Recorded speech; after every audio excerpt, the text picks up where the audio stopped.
Halo.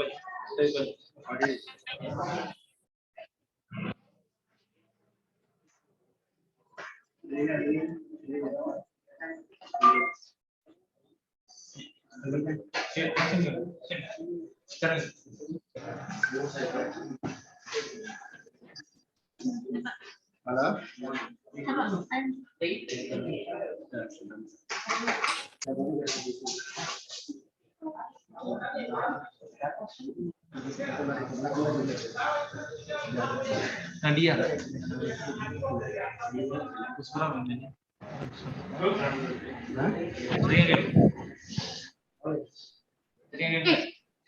Pak Guru, salah Pak, salah ya Allah, astagfirullah. Saya pikir filmnya, iya. Gimana? Gimana materi? Salah.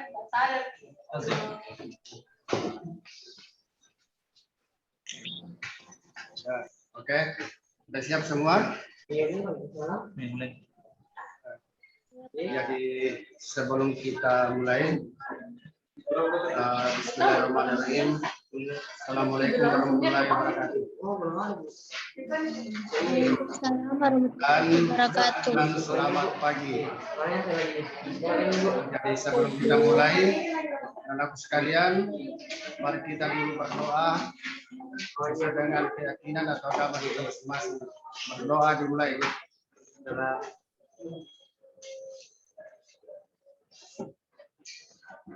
Ya, selesai ya. Oke. Mudah-mudahan tetap semangat namun dalam keadaan pandemi seperti ini, sehingga pagi ini hanya melalui video saja atau daring. Jadi tidak seperti dulu kita langsung tatap muka, gitu ya. Jadi sekalipun misalnya tidak tatap muka, tetap kita selalu melakukan suatu proses belajar mengajar. Ya. Kemudian baiklah, saya akan dulu perkenalkan nama saya. Nama saya Prandas Haji Andi Herman Palawa. Ya. Jadi saya memegang materi pelajaran di sekolah SMA 2 ini sejak tahun 98.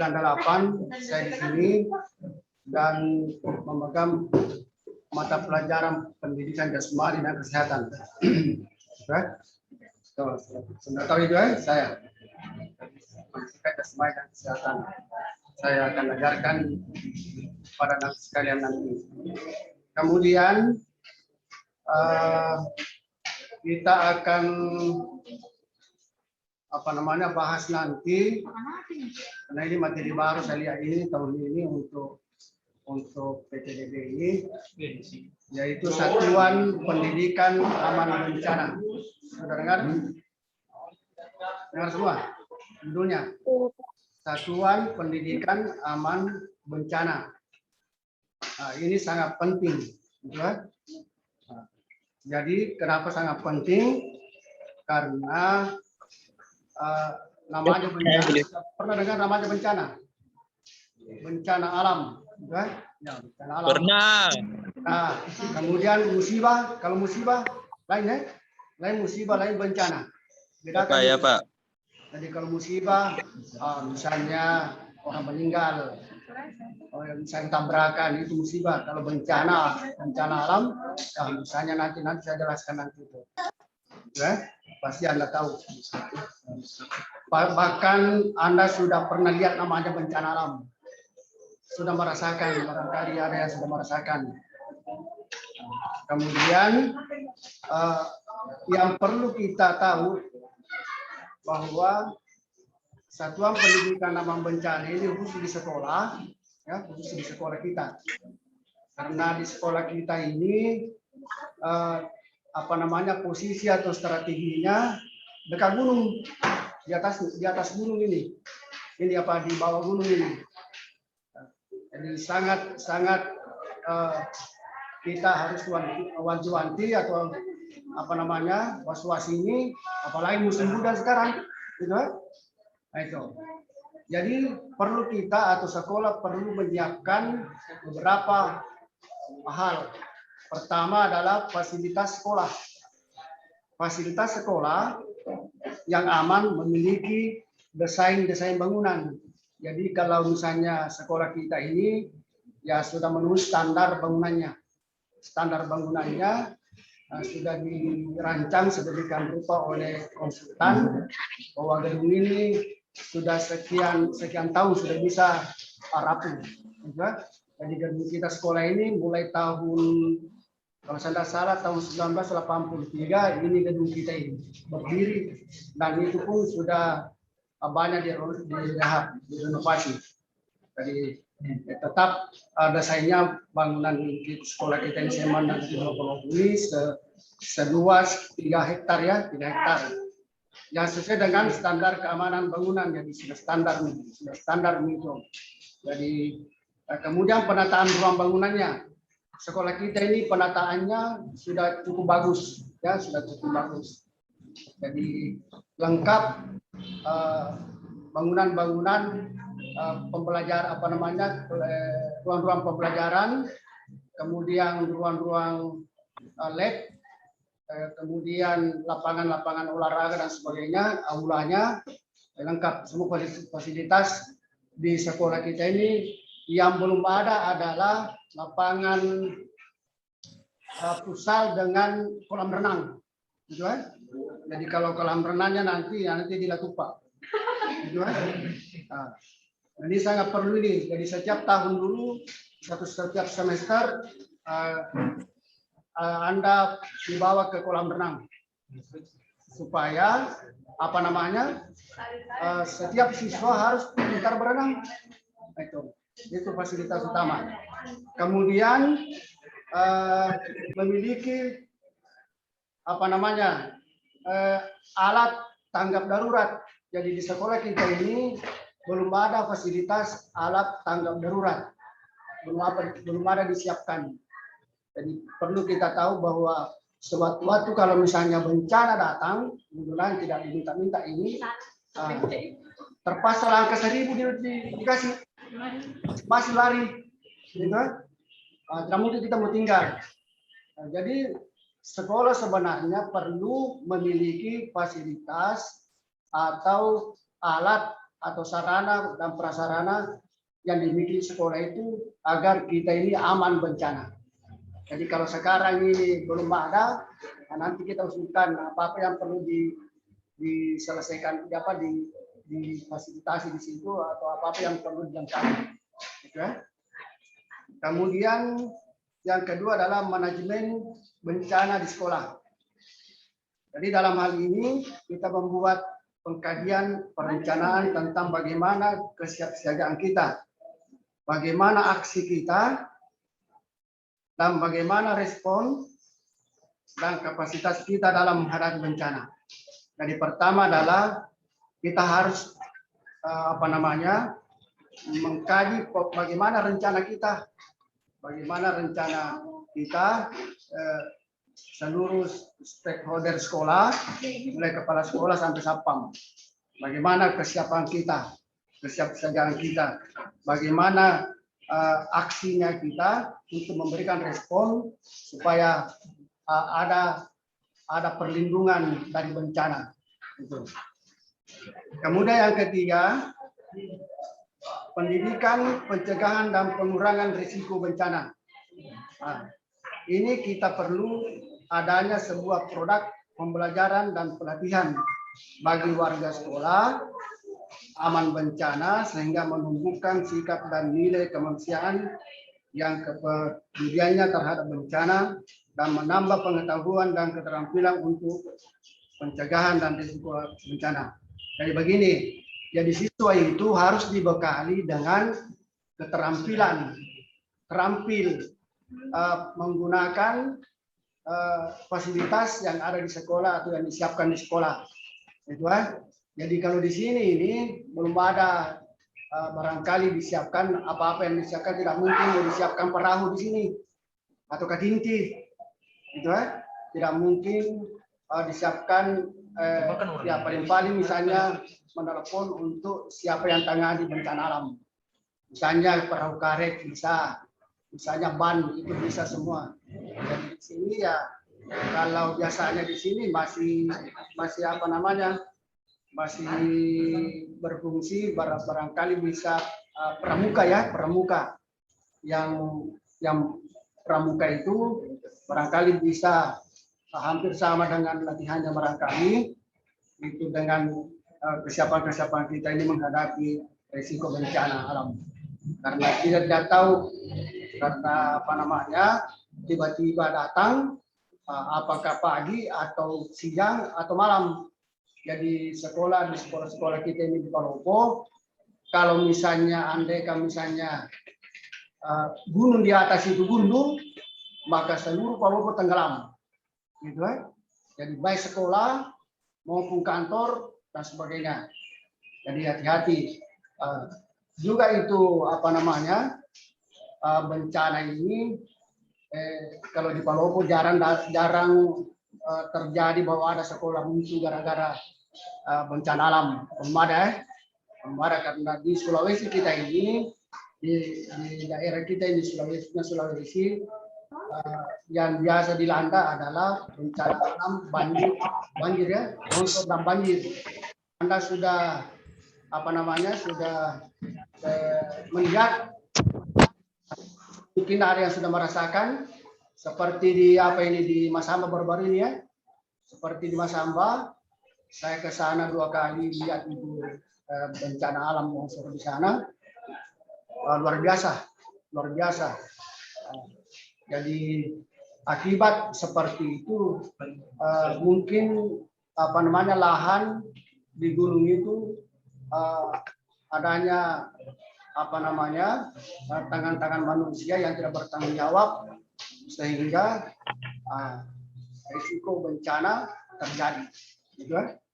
Jadi itu jadi sekolah-sekolah yang dekat bencana terancam bencana di situ harus siap siaga menghadapinya dengan cara siswa terutama siswa atau di sekolah ini tiba-tiba misalnya terjadi ya harus siap, jangan hanya siap saja tapi melihat apa namanya teman-teman melihat apa namanya itu keluarga kita harus kita partisipatif untuk menyelamatkan diri gitu kan. Nah, itu hal-hal yang perlu diperhatikan di sekolah. Fasilitas-fasilitas nanti kita usulkan, kemudian kalau sudah ada alat disiapkan, kemudian kita akan berikan keterampilan atau latihan yang utamanya itu kira-kira yang cocok adalah pramuka ya, ada bunga pramuka. Apa namanya lagi saat itu? Campingnya apa namanya itu? PMR ya PMR. Itu semua itu sudah ada di sekolah. Jadi itu yang bisa bergerak untuk memberikan keterampilan dan latihan. Jadi nanti kalau Anda mau pilih apa namanya itu? Eskul ya? Eskul, ada eskul PMR, ada eskul apa namanya? Pramuka. Nah, itu ada kalau PMR sudah ada kan tempatnya UKS ya. Ada UKS. Kalau ada yang sekarang ini tidak ada bencana, mudah-mudahan tidak ada. Yang banyak apa namanya adalah orang pingsang, siswa yang apa namanya yang berteriak itu ya sebagainya kalau upacara pingsan dan sebagainya ya, ada UKS-nya.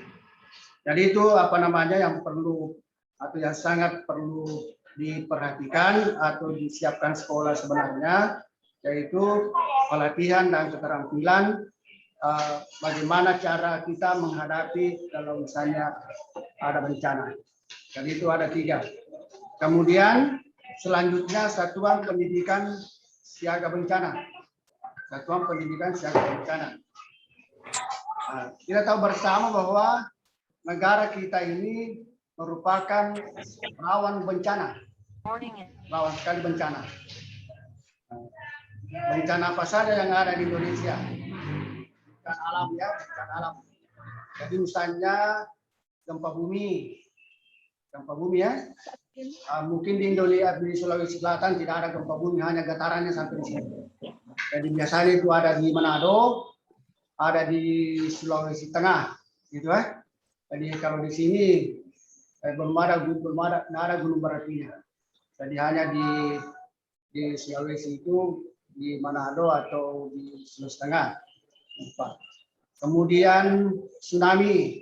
Kalau tsunami pernah beberapa tahun lalu tsunami dikabarkan di Palopo bahwa tsunami datang malam.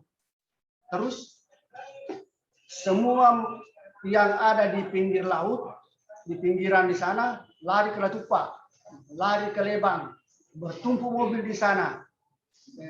Akhirnya seandainya padahal tsunami itu tidak ada, hanya kabar-kabar hoax saja itu. Saya ini di depan rumah saya di lapangan Rampuang, saya enak tidur saya. Ternyata penuh lapangan orang di situ, di lapangan, bawa kasur, bawa spring bed. Saya enak saja tidur, ini contoh ini. Jadi kalau ada seperti itu, jangan dulu panik. Betul guys, tsunami ada nanti ada, padahal gelombang air atau air itu pasang besar, sehingga ada bilang tsunami. Nah itu hati-hati. Jadi memang harus kita hati-hati di dalam utamanya kalau misalnya malam yang tinggal di daerah pegunungan, pinggiran di atas itu gunung, di kaki gunung, kemudian di pinggir laut. Jadi hati-hati anak-anak sekalian. Kalau misalnya di sana saya lihat itu di pinggir laut di jalan lingkar, sementara misalnya di sana malam makan-makan bisa ngepet lalu datang tsunami, habis kamu itu. Hati-hati kalau malam di situ. Kemudian tsunami, kemudian gunung meletus. Gunung meletus, jadi tidak ada juga di Sulawesi, hanya di daerah-daerah tertentu ya. Kemudian banjir, kekeringan, dan angin puting beliung. Kalau di Palopo pernah angin puting beliung? Pernah? Di daerah mana itu terputar-putar. Semua itu atapnya itu bawa terbang ke sana. Nah itu angin puting beliung, itu yang biasa terjadi di kita di Palopo. Kemudian apa penyebabnya? Apa sebabnya tadi itu semua gempa bumi, tsunami, gunung meletus dan sebagainya? Sebabnya satu, Indonesia berada di wilayah cincin api. Jadi nanti guru geografi nanti kalau belajar nanti Anda belajar lebih mendalam di situ ya. Jadi Indonesia itu berada di wilayah cincin api. Kemudian yang kedua adalah Indonesia mempunyai 3 lempeng tektonik, gitu kan? Jadi lempeng tektonik mempunyai 3 lempeng tektonik. Kemudian yang ketiga Indonesia mempunyai 2 musim. Nah, tentu Anda sudah tahu ini 2 musim. Nah, yaitu musim kemarau, musim hujan dan musim kemarau. Jadi sekarang hati-hati musim hujan sekarang. Nah, jadi kalau misalnya ini gunung di atas sekolah di sekolah ini kalau hujan keras itu di depan rumah saya itu bukan lagi di got lewat air jalan raya itu dari sana tuh, sampai setengah betis dari atas, karena di atas itu di atas gunung itu sudah ada jalan tali dibuka, akhirnya ramai-ramai orang membuka lahan. Nah, sekarang seperti di Indonesia, di negara kita banyak gunung api, yaitu sebanyak menurut penelitian 127 gunung api. Dicatat itu. Jadi 127 gunung api di Indonesia, baik yang sudah meletus, maupun yang belum, yang masih aktif. Antara lain Gunung Sinabung. Di mana itu Gunung Sinabung? Ada yang tahu? Gunung Sinabung itu ada di Sumatera Utara. Sumatera Utara di mana itu Sumatera Utara, tahu kan? Di Sumatera. Kemudian Gunung Merapi di Pulau Jawa. Gitu ya. Pulau Jawa banyak. Kemudian Gunung Agung di Pulau Bali. Nah, itu banyak dan lain sebagainya.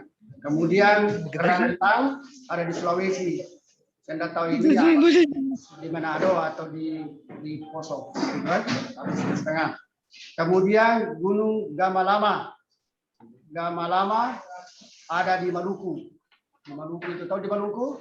Di Ambon. Tahu. Syukurmi berarti sudah lancar di berarti ini. Kemudian letusan gunung api banyak menyebabkan dan itu banyak korban manusia meninggal ya. Kemudian kerusakan rumah penduduk, kemudian bisa kerusakan sekolah, kerugian lahan pertanian, semuanya itu akibat gunung api atau banjir dan semuanya bisa merulantakan semua kehidupan dan penghidupan masyarakat, sehingga kita ini mau tak mau kalau ada seperti itu ya harus menyelamatkan diri saja dulu. Jangan misalnya terjadi bencana, barang-barangnya dulu mau diselamatkan.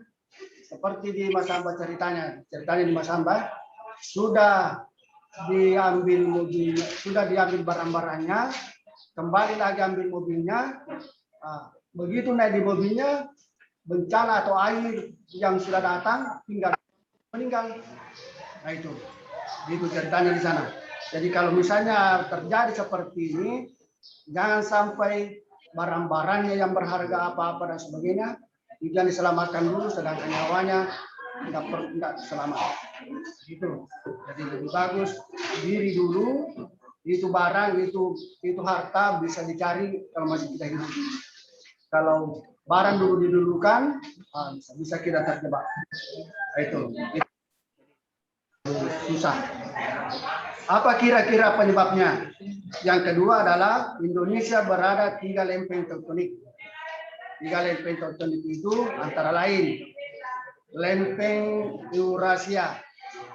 Kemudian yang kedua lempeng Pasifik. Kemudian lempeng Indo-Australia. Nanti kita nanti kita akan pelajari kalau ada nanti hal-hal yang perlu dijelaskan.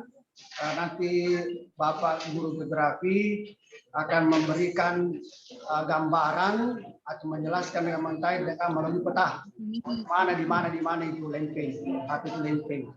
Gitu, Artinya lempeng ini bertemu dan bergerak sehingga terjadilah goncangan dan menimbulkan itu lempeng itu mungkin itu batu atau apakah lempeng di situ sudah lapuk sehingga bisa bergerak bergeser, akhirnya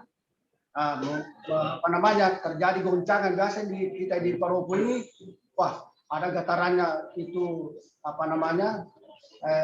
rumah merasakan goyangnya. Itu dari situ itunya lempeng itu yang bergerak, yang bertemu dan bergerak. Yang ketiga, Indonesia mempunyai 2 musim. Ya tentu sudah tahu bahwa kita di Indonesia, negara kita ini dilalui garis khatulistiwa. Jadi terjadi hujan dan kemarau.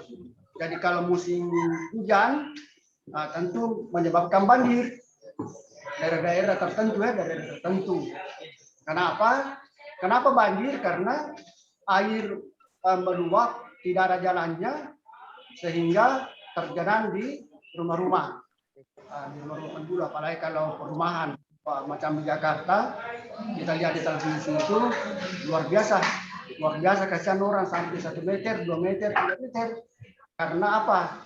Karena di Bogor dia bukan misalnya apakah di situ di puncak ya, saya pernah ke sana di puncak, penuh dengan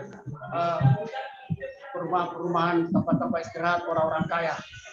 Itu sehingga Jakarta tergenang. Itu mudah-mudahan kita di sini di Palopo tidak ada. Dari situ laut semua. Kemudian kemarau. Kalau kemarau ya kering, terjadi kekeringan. Biasanya kalau terjadi kekeringan banyak yang tangan-tangan yang tidak bertanggung jawab membakar hutan di mana-mana. Ya. Misalnya yang terjadi pembakaran hutan setiap tahun ada di provinsi Kalimantan, karena Kalimantan itu luas tanahnya di sana, luas tanah.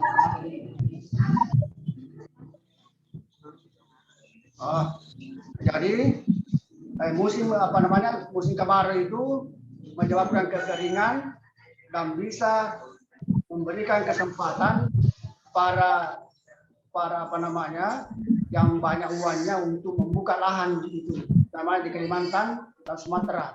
Nah, disitulah lahan yang paling luas. Makanya ibu kota negara kita itu Jakarta itu dipindahkan ke sana dan luas. Setiap tahun terbakar. Jadi itu. Kemudian apa penyebab bencana itu? Dan apa itu bencana? Ya. Apa penyebab bencana dan apa itu bencana?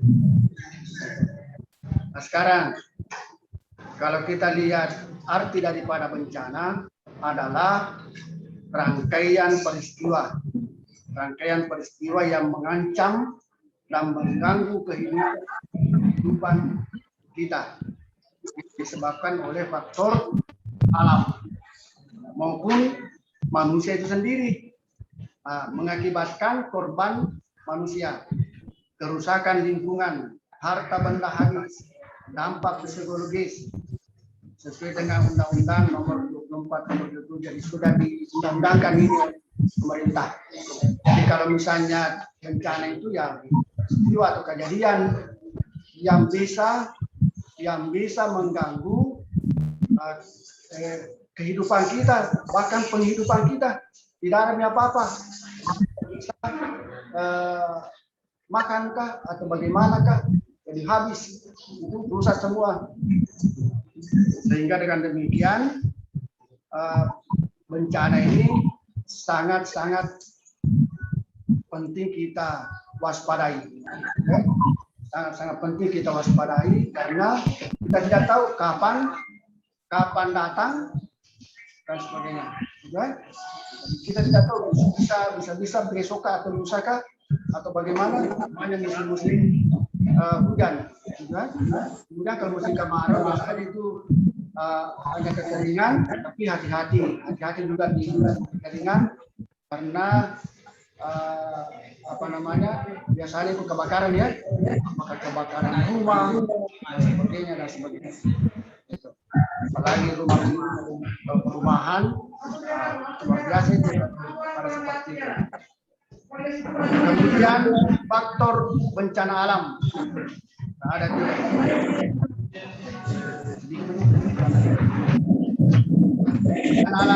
Faktor alam seperti akibat tadi banjir dan sebagainya. Kemudian faktor bencana alam, kemudian faktor non alam. Faktor non alam misalnya apa? Contohnya gagal teknologi. Contohnya jatuhnya pesawat, itu gagal teknologi.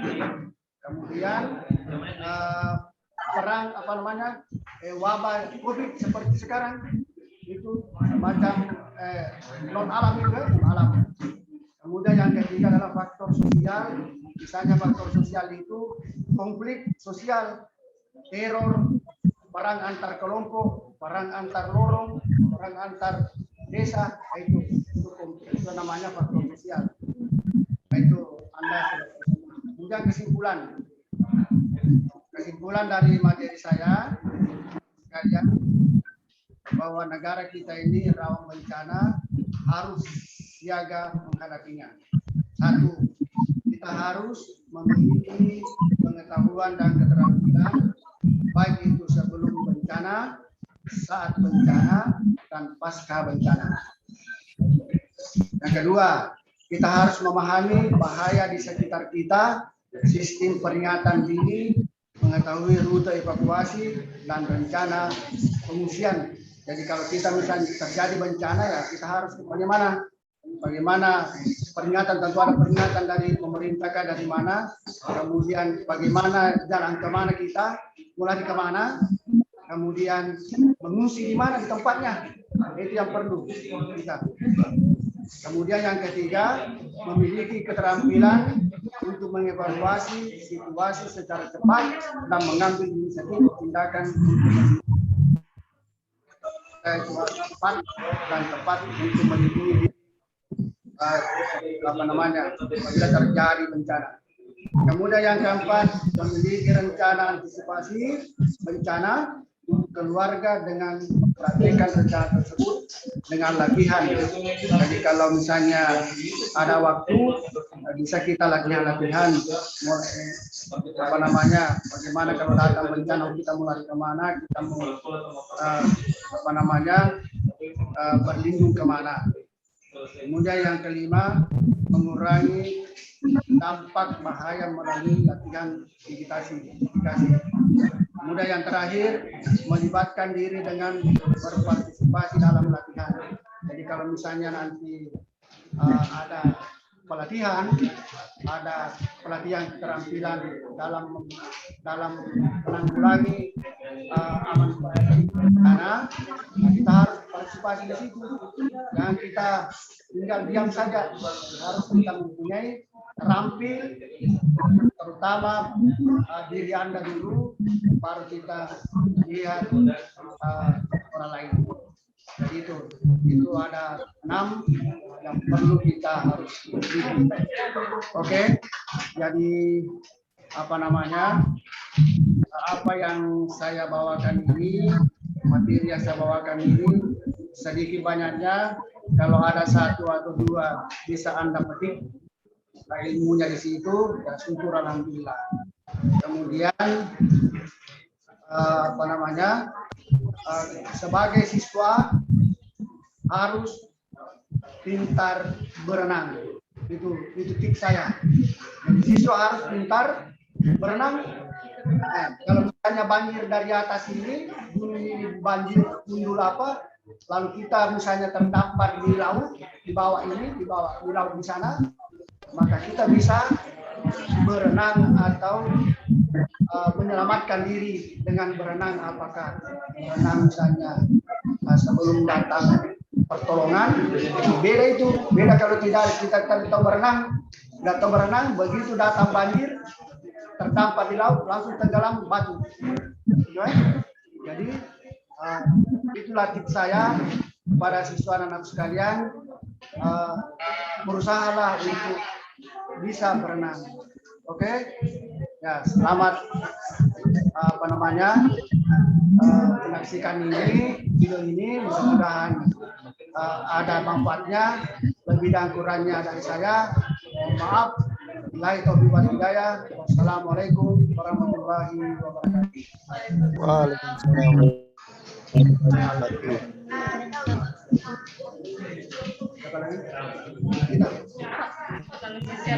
Begini kelihatan nggak begini? Halo. Halo semua gugus ya. Di sini sudah ada gugus semua. Saya sampaikan memang ya. Jadi waktu tinggal beberapa menit lagi. Saya harap tugasnya adalah membuat setiap resume per materi. Jadi mulai materi ketiga sampai materi terakhir. Nah, sekarang materi ke-6 ya. Kita masuk materi ke-6. Kan kemarin ada 3 materi. Jadi yang dibuat materi itu mulai dari materi ketiga sampai materi terakhir. Nanti dikumpul pada tanggal 19 ya, dikumpul tanggal 19 Juli bertepatan dengan pembagian kelas. Jadi nanti siapa yang masuk IPA dan siapa yang masuk IPS. Jadi saya harap itu tugas materinya per materi ya, ditulis di kertas folio berbaris dan dikumpulkan dalam OSIS dan akan diperiksa oleh Bapak Ibu guru di sekolah. Ya, bukan anak OSIS ya, beda itu anak OSIS. Jadi kalau saya yang cetki ya bisa dipahami betul ya apa bahasa saya di situ dalam setiap grup. Jadi mulai sekarang tulis kami resumenya atau rangkumannya di kertas folio bergaris setiap materi. Ada yang mau ditanya Adek terkait ini? Ini materi kedua untuk hari ini.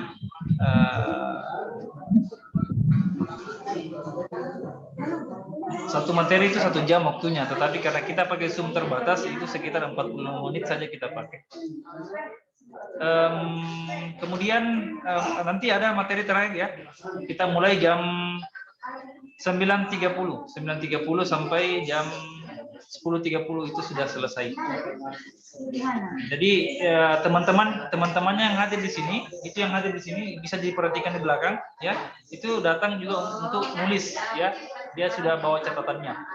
Bawa catatan dan siap-siap untuk menulis memang dari sekarang. Jadi kertas folio bergaris. Coba diaktifkan semua kameranya supaya saya mau screen layar. Coba aktifkan kameranya deh. Saya mau screen layar tak. Ya, untuk satu saya share fotonya ya. Saya fotonya. Coba berpose yang bagus. Berapa itu kalau mau screen layar? Kontrol Alt. Tidak bisa? Iya, Di mana? pasti yang ceritanya di WA. Tunggu dulu ya. Jangan dikasih keluar dulu karena masih ada yang belum sambit. Coba kita pastikan sini. Kemudian tunggu dulu ya, jangan keluar. Ini sekarang untuk ya, silakan aktifkan kameranya. Saya mau screen layar.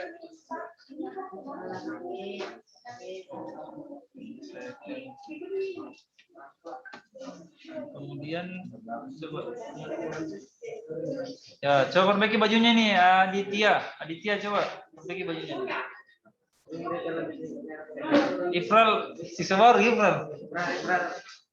Ifral masuk di gugus hati Ifral. Kenapa Ifral?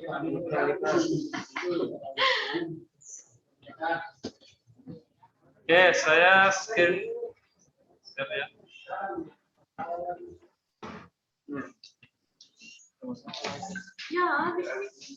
Oke, saya siap-siap ya. Saya tutup materi hari ini. Siap-siap untuk menunggu informasi selanjutnya untuk materi ketiga. Kita mulai pukul 9.30. Terima kasih atas perhatiannya semua adekku. Kita istirahat sebentar ya. Assalamualaikum warahmatullahi wabarakatuh. Waalaikumsalam warahmatullahi wabarakatuh. Kenapa? Bisa nih keluar deh. Sering